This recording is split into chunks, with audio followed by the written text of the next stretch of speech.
Killed My Father, written by Maddy Degala. Chapter 1. The Death. To the east of Pearl City, and at its boundary, exists the RK Colony. In this working-class colony, Karthik and Siri are sleeping in their room and in their world of love, with eyes resting with hope.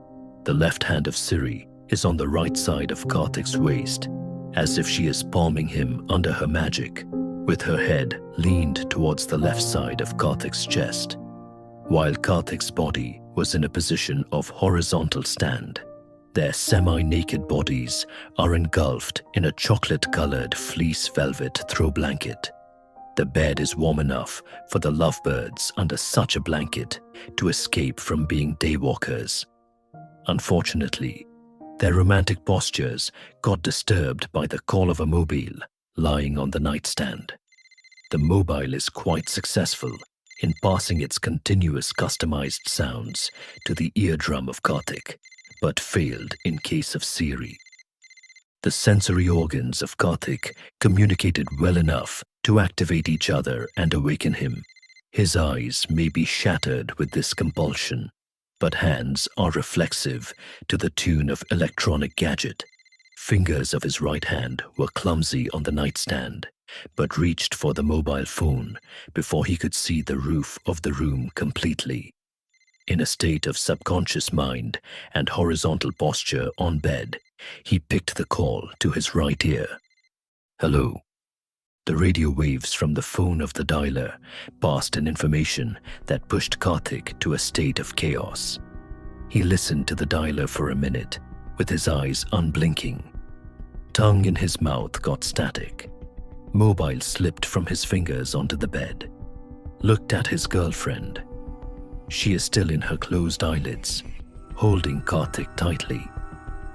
Karthik slowly removed Siri's hand from his waist and kept it near to her body, and later replaced his chest with a pillow for her, bestirred himself from the claws of resting period, and dashed into the adjacent bathroom. He mirrored his face with a grieved throat. His eyes dried with no work for tears, shackled there for a few minutes, and then washed his face before walking back to the bedroom. Covered his colorful flowered boxers with blue jeans and bared chest with a plain red-colored round neck t-shirt, picked his mobile from the bed and stowed it in his right side of the front pocket jeans, took the car keys lying near the table lamp, and stepped out with no bothersome to Siri. An under-construction building was congested with media, forensic department, police officers, and aspiring pantomaths. A yellow-colored tape is being fenced by the police as a line of control. Crime scene do not cross is written on the tape. The building premise was not more than 100 meters away from the main road. Media journalists are busy in trying to capture the breaking news of the day through the lenses of their digital cameras and mobiles in the best way they can. The presumed writers with mics in their hand started their exclusive reporting, and suddenly a car crossed them. Karthik got down from it, looked at the people around, appalled, pushed his way through the enthusiasts towards yellow tape, but a constable at the line of cross stopped him. Karthik, engrossed at the crime area, sighed dejectedly. "My dad," he said. The constable then allowed him to the crime spot by lifting the tape slightly. Karthik bent low enough to pass through it. The corpse of his father laid there. He trudged towards it and stood close enough. His father's body was blood-soaked. Head was found with the left part pleading the ground and a rupture at the crown of the head, enough for blood to take away one's last breath. Yet, no work of tears from Karthik. "Excuse me, who are you? You can't be in a crime scene, man." A warning voice from the other side of the corpse. Karthik looked at the voice. It was from Sub-Inspector. "I'm his son," cleared his identity. "Karthik." Inspector checked his name. Karthik confirmed. Sub-Inspector looked at the dead body and then back to Karthik with a fraction of thoughts. "Chari, clear these crowds quickly from here." Sub-Inspector yelled at another constable standing behind Karthik and walked away from the corpse. Karthik stood still, looking at his stiff father. Sub-Inspector sat in a chair available on the ground floor of an under-construction building, lighted his cigarette, and started making certain assumptions about the case.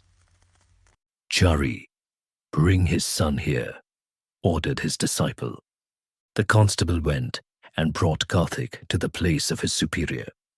Sub-Inspector pushed a rusted stool with his left leg near towards Karthik, signaled him with a cigarette hand to have a seat on it, and told Chari to bring a tea.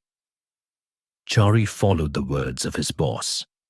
Karthik kept staring at his father's last face, ignoring the presence of police and his gesture for seat. "Ahem, excuse me." Sub-Inspector initiated the conversation. Karthik paid no attention to him. "What do you think about your father's suicide?" No reflex from Karthik. In a series of attempts to emphasize his presence, "Any suspects in your thoughts?" The inspector continued his questionnaire. But Karthik was in his own hush. The officer looked at Karthik seriously, thrown away his two-third burnt cigarette. "Where were you last night?" Heightened his voice to break the silence of Karthik. Karthik is in no mood to join the world of investigation. SI had a small laugh with annoyance. Let's make this some other time. We have lots in the process. You can't miss me every time. Chari, where is my tea?" Walked to his government-provided vehicle with a clamor. After a moment of time lapse, a white, luxurious car reached the death place, stopped behind the Pantomaths. Siri and his friend, Rishi, walked out of the four-wheeler and darted towards Karthik, who already got inert at his father's last see. Karthik was in need of a bolt hole, and they helped him with no exchange of words with any of the people around. Picked him straight from the crime scene into the car. Siri was dreadful seeing her boyfriend, sat in the driving seat with Karthik on her left side. Rishi signaled her with eyes to leave. Siri nodded and drove with no waste of eye contact. Rishi stayed back to discuss with police the process needed to be followed for receiving the dead body from them. He signed some documents provided by the law vigilantes. Police and a few hospital staff shifted the dead body into an ambulance, which later followed the car being driven by Rishi, who declared himself the in charge of the funeral process.